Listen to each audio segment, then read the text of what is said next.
Delhi MCD में mayor का चुनाव हंगामे की वजह से रद्द हो गया। अब इस पर आरोप प्रत्यारोप का दौर शुरू हो गया। एक तरफ आम आदमी पार्टी बीजेपी पर और एलजी पर आरोप लगा रही है, तो वहीं बीजेपी आम आदमी पार्टी पर इस पूरे सदन की कार्रवाई न होने पर आरोप लगा रही है। हमारे साथ बातचीत करने के लिए आम आदमी पार्टी के राज्यसभा सांसद और वरिष्ठ नेता संजय सिंह है। संजय जी, आपने देखा कि किस तरह से उस दिन सदन के अंदर हंगामा हुआ और दिल्ली को अपना अगला मेयर नहीं मिल पाया। अब मुख्यमंत्री अरविंद केजरीवाल एलजी को चिट्ठी लिख रहे हैं। वो कह रहे हैं कि गैर संवैधानिक तरीके से एलजी का काम कर रहे हैं। एलजी की तरफ से जवाब आता है कि जो भी कार्रवाई हो रही है वो नियम के अनुसार हो रही है। देखिए, ऐसा है कि ये देश ना तो एलजी साहब के हिसाब से चलेगा, ना मोदी जी के हिसाब से चलेगा, ना बीजेपी के हिसाब से चलेगा, ना हमारे हिसाब से चलेगा। ये देश चलेगा देश के संविधान के मुताबिक। और भारत का संविधान क्या कहता है? आर्टिकल 243R में साफ तौर पे लिखा है, नामित सदस्यों को वोटिंग राइट नहीं है। यही बात, संविधान की बात, मेरी बात नहीं, केजरीवाल साहब की भी बात नहीं, संविधान की एक लाइन एलजी साहब अपने मुंह से बोल दें, बीजेपी के नेता अपने मुंह से बोल दें कि हां, हम नामित सदस्यों को वोटिंग राइट नहीं देंगे। चुनाव करा लीजिए, आप कल करा लीजिए, क्या दिक्कत है? आपके मन में अगर काला चोर बसा होगा, आप पहले नामित सदस्यों की शपथ कराएंगे, उनको वोटिंग राइट देंगे, तो हम तो संविधान की रक्षा के लिए लड़ रहे हैं।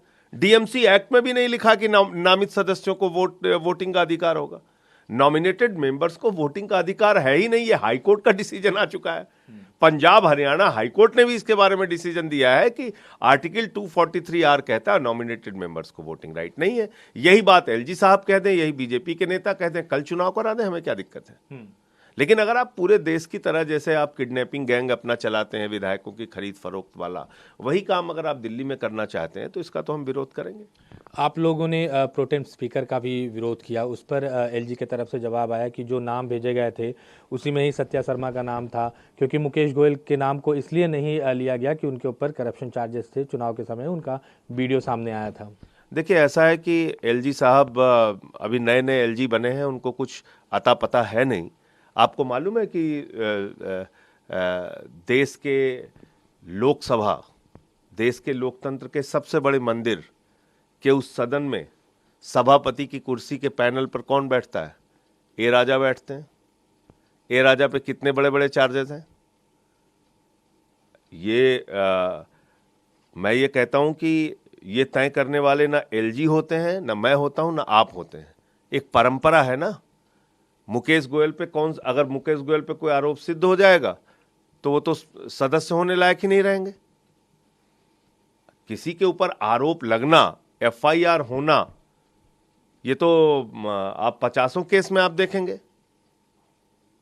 आप किसी के ऊपर भी कोई धारा लिख दीजिए तो मतलब आप झूठे मुकदमे सीबीआई के मुख्यमंत्री पे करते हैं, उप मुख्यमंत्री पे करते हैं, विधायकों पे करते हैं, फिर तो कोई विधायक, सांसद और मुख्यमंत्री, उप मुख्यमंत्री रहने लायक ही नहीं बचेगा। अगर ये आधार आप मान लेंगे कि इनके ऊपर एक आरोप है, इसके कारण से हम परंपरा और नियमों को नहीं मानेंगे, आरोप है, तो फिर तो सारे हमारे विधायक और सारे हमारे मंत्री, आप जिनके ऊपर झूठे मुकदमे लगा दें, वो सब खत्म हो जाएंगे। बीजेपी की तरफ से एक पत्र लिखा गया एलजी को, जिसमें ये कहा गया कि सदन के अंदर जो हंगामा हुआ है उसके पीछे कहीं ना कहीं आम आदमी पार्टी के वो विधायक हैं जो विधानसभा से मनोनीत होकर आए और अब उनके सस्पेंशन की बात कर रहे हैं कि अगले 3 जो कार्रवाई होगी सदन हाउस की, उसमें उन लोगों को पार्टिसिपेट ना करने दिया जाए। इसीलिए मैं कह रहा हूं कि एलजी साहब और भारतीय जनता पार्टी के लोग मिलकर यहां पर एक बड़ी साजिश के तहत मेयर और डिप्टी मेयर के चुनाव में, स्टैंडिंग कमेटी के चुनाव में भारी गड़बड़ी करना चाहते हैं। इसीलिए मैं इस बात को कह रहा हूं। आप मुझे बताइए, हमारे यहां अवधि में कहावत है, जबरा मारे रोवे न दे। हमारे ही पार्षद का पैर तोड़ा गया, अशोक मानू का। हमारे ही पार्षद को पीट पीट के लहूलुहान किया गया, जानलेवा हमला किया गया, कुर्ता फाड़ा गया प्रवीण कुमार का। हमारे ही महिला पार्षदों के साथ गाली गलौज और मारपीट की गई और हमारे ही खिलाफ कार्रवाई होनी चाहिए। ये क्या मजाक है? तो इसलिए आपको कहना चाहता हूं कि जो इनकी मंशा है, जो ये चाहते हैं कि हम इस प्रकार से हंगामा करके, मारपीट करके, तोड़फोड़ करके हम लोग जो चाहेंगे वो कर लेंगे। वो आम आदमी पार्टी नहीं होने देगी यहाँ पे। इतना कमजोर मत समझिएगा हम लोगों को। आप लड़िए, आप लड़ना चाहते हैं, क्या दिक्कत है, लड़ो भाई। अगर तुम चाहते हो हमें खून खराबा करना है, आप करिए खून खराबा। हम कहां भाग रहे हैं, हम कहां भाग रहे हैं। आप अगली बार कट्टा लेके आइए, वहां पे बंदूक चलाइए, चाकू लेके आइए। भाई इस बार भी इन्होंने जानलेवा हमला किया हमारे पार्षदों पे, तो अगली बार एलजी साहब चाहें तो वहां पे कट्टा, बंदूक, छुरी, चाकू सब अलाउ कर दें। इनकी तो वैसे भी सांसद लोग कह रहे हैं चाकू लेके चलना चाहिए। संजय जी, लेकिन एक सवाल होता है कि आखिर दिल्ली वालों को मेयर कब और कैसे मिलेगा, क्योंकि अगर इसी तरह का रकस दिल्ली वालों को मेयर मिलेगा संविधान और डीएमसी एक्ट के मुताबिक। दिल्ली वालों को मेयर एलजी और बीजेपी के फरमान से नहीं मिलेगा। दिल्ली वालों ने अपना एक जनादेश दिया है। दिल्ली वालों ने आम आदमी पार्टी को एक बहुमत दिया है। भारतीय जनता पार्टी दिल्ली वालों के जनादेश को अगर कुचलना चाहती है तो हमारा दायित्व है हम उस जनादेश की रक्षा के लिए लड़ाई लड़ें। हम वही काम कर रहे हैं। तो कब तक ये रकस कब तक चलता रहेगा?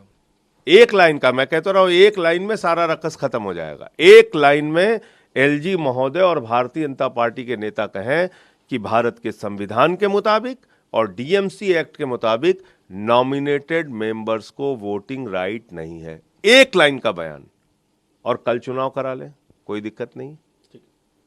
तो ये संजय सिंह थे जिन्होंने साफ तौर पर कहा कि एलजी और बीजेपी की तरफ से एक लाइन का सीधे तौर पर बयान आ जाए कि जिस तरह से डीएमसी एक्ट में लिखा हुआ है कि एल्डरमैन जो हैं वो नॉमिनेटेड होते हैं और उन्हें वोटिंग राइट्स नहीं है। तो जैसे ही ये बयान या लिखित इस पर कुछ भी आता है, आम आदमी पार्टी की तरफ से साफ तौर पर कहना है कि सदन में तुरंत इस पर मेयर का जो चुनाव है, डिप्टी मेयर का जो चुनाव है वो कराने के लिए तैयार है। लेकिन जब तक इस तरह का लिखित कुछ बयान या लिखित कुछ नहीं आता, तब तक जो सदन की जो कार्रवाई है इसी तरह बाधित रहेगी। नई दिल्ली से कैमरा पर्सन अमित राय के साथ अमित पांडे, न्यूज़ 24। नमस्कार, मैं हूं मानक गुप्ता। अगर आपको हमारा ये वीडियो पसंद आया हो तो इसे लाइक और शेयर जरूर करें, और हां, हमें सब्सक्राइब और फॉलो करना ना भूलें ताकि आप देश और दुनिया की कोई खबर मिस ना करें। तो जुड़े रहिए हमारे साथ और देखते रहिए न्यूज़ 24।